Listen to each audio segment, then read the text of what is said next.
Hello, स्वागत है आपका खेल की दुनिया में। आज की तारीख है 11 मई और इस दिन 1992 में पोर्टलैंड ट्रेल ब्लेजर्स और फिनिक्स सन्स ने एनबीए इतिहास का सबसे ज़्यादा स्कोर वाला प्लेऑफ गेम खेला, जिसमें ब्लेजर्स ने वेस्टर्न कॉन्फ्रेंस सेमीफाइनल में डबल ओवरटाइम में 153-151 से जीत हासिल की।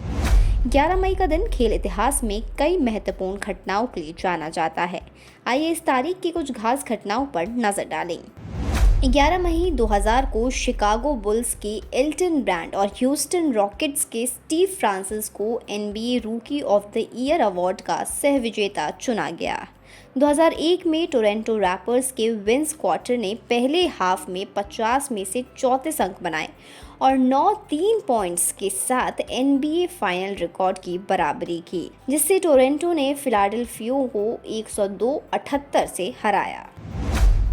11 मई 1972 को बेसबॉल के दिग्गज खिलाड़ी विली मेस को सैन फ्रांसिस्को जायंट्स से न्यूयॉर्क मेट्स में ट्रेड किया गया, जिसने जायंट्स के एक युग का अंत चिन्हित किया। 1968 में मॉन्ट्रियल कैनेडियंस ने सेंट लुइस ब्लूज को 4 गेम में हराकर स्टैनली कप जीता। 11 मई 2008 में फॉर्मूला 1 में फेलिपा मासा ने इस्तांबुल पार्क में तुर्की ग्रैंड प्रिक्स जीती। लुइस हैमिल्टन दूसरे और कीमी राइकोनेन तीसरे स्थान पर रहे।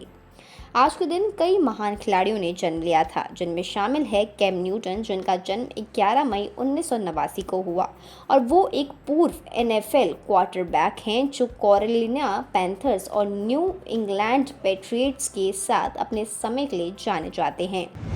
एंड्रेस इनिएस्टा, जिनका जन्म 11 मई 1984 को हुआ और वो एक स्पेनिश फुटबॉलर हैं जो एफसी बार्सिलोना और स्पेनिश राष्ट्रीय टीम के साथ अपने समय के लिए प्रसिद्ध हैं। गियोवनी डॉस सेंटोस, जिनका जन्म 11 मई 1989 में हुआ, वो एक मैक्सिकन फुटबॉलर हैं जो विभिन्न क्लबों और राष्ट्रीय टीम के लिए खेलते हैं। लॉरेन जैक्सन, जिनका जन्म 11 मई 1981 में हुआ, वो एक ऑस्ट्रेलियाई बास्केटबॉल खिलाड़ी हैं जिसे अब तक की सबसे महान महिला खिलाड़ियों में से एक माना जाता है।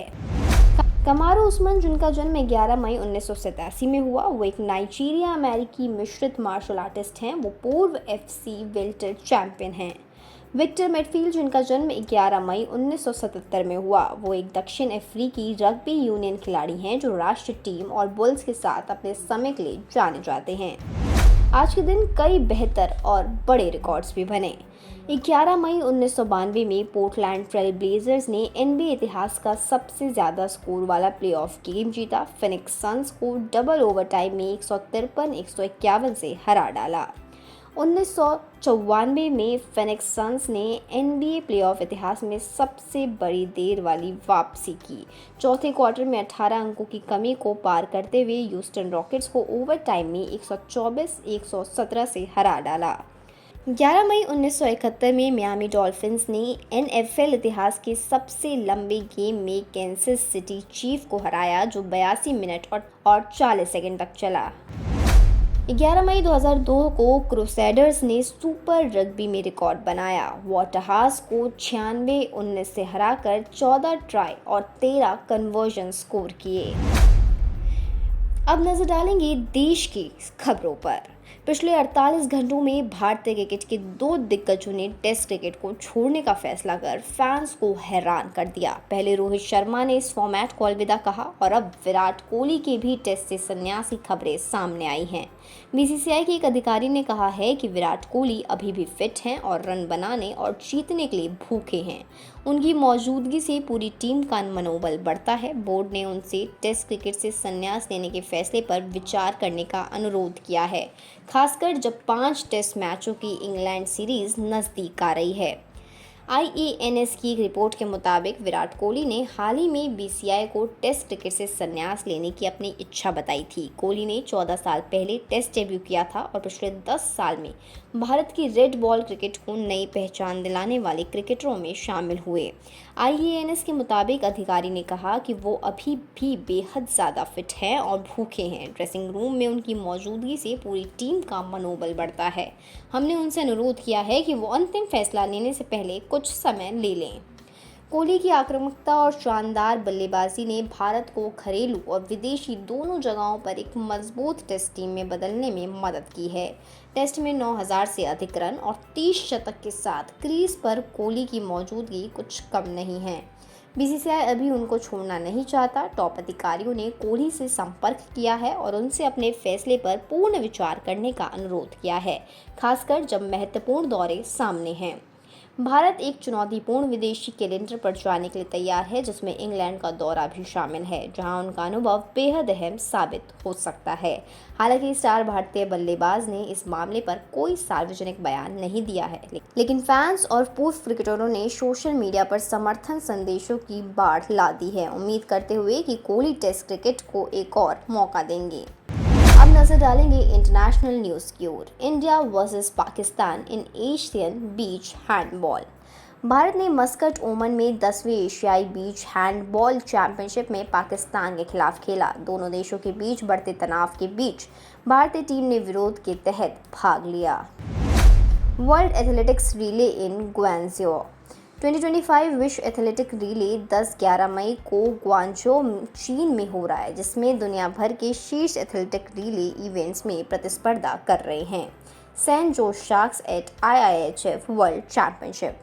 सेंट जोस शार्क्स की अंतर्राष्ट्रीय मौजूदगी को दिखाते हुए 2025 IIHF वर्ल्ड चैंपियनशिप में उनकी टीम के 5 खिलाड़ी अपने अपने देश की टीमों में चुने गए हैं। एथलीट्स के लिए शानदार मौका। आंध्र प्रदेश मेगा DSC के तहत 490 स्पोर्ट्स कोटा के तहत पोस्ट हैं, जिसकी एलिजिबिलिटी 12th पास और ग्रेजुएशन है। एप्लीकेशन डेट 20 अप्रैल से शुरू हो चुकी है और अब सिर्फ और सिर्फ 4 दिन है आपके पास इस एप्लीकेशन डेट को भरने के लिए, क्योंकि इसकी डेडलाइन रहने वाली है 15 मई 2025। अप्लाई करने के लिए लिंक आपको डिस्क्रिप्शन बॉक्स में मिल जाएगी। सेंट्रल इंडस्ट्रियल सिक्योरिटी फोर्स यानी CISF हेड कांस्टेबल यानी HC स्पोर्ट्स कोटा के तहत 2025 में 30 पोस्ट खाली हैं। एलिजिबिलिटी है 12th पास और स्पोर्ट्स के लिए आपको नेशनल और इंटरनेशनल लेवल अचीवमेंट दिखाने होंगे। एज रहने वाली है 18 से 23 साल और एप्लीकेशन डेट आज यानी 11 मई से शुरू हो चुकी है। डेडलाइन अभी नहीं आई है, तो अगर आपको अप्लाई करना है तो लिंक आपको डिस्क्रिप्शन बॉक्स में मिल जाएगी।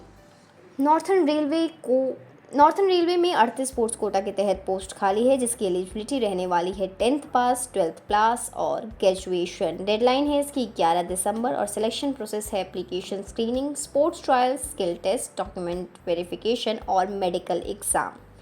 PSUs में ONGC, BPCL, SAIL के तहत वैकेंसी, स्पोर्ट्स कोटा के तहत वैकेंसीज खाली हैं, जिसकी लिंक आपको डिस्क्रिप्शन बॉक्स में मिल जाएगी। Indian army sports quota recruitment 2025 हवलदार और नायब सूबेदार के लिए पोस्ट खाली है, जिसकी एलिजिबिलिटी 10th पास और 12th पास है और एज लिमिट की अगर बात करें तो 7.5 साल से 25 साल तक आपकी एज होनी चाहिए।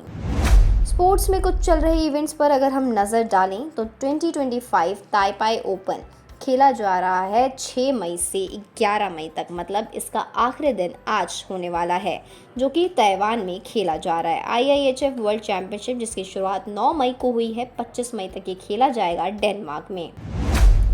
वर्ल्ड एथलेटिक्स रिले बीते दिन शुरू हुआ यानी 10 मई से और आज 11 मई को आज इसका आखिरी दिन होगा, जो कि चाइना में खेला जा रहा है। आने वाले इवेंट्स पर अगर हम नज़र डालें तो फॉर्मूला 1 के तहत मोनाको ग्रैंड प्रिक्स 23 मई से 25 मई तक मोनाको में खेला जाएगा। समर वर्ल्ड मास्टर्स गेम 17 मई से 30 मई तक ताइवान में खेला जाएगा। टीकनेस स्टेक्स 17 मई को USA में खेला जाना है। UEFA यूरोपिया लीग फाइनल 21 मई को स्पेन में होगा और UEFA चैंपियंस लीग फाइनल 31 मई को जर्मनी में खेला जाएगा। तो ये है वो तमाम जानकारी जो आज के स्पोर्ट्स बुलेटिन में हम आपके लिए लाए हैं। ये स्पोर्ट्स बुलेटिन आपको कैसा लगा हमें कमेंट बॉक्स में ज़रूर बताएं और देखते रहिए TNP स्पोर्ट्स।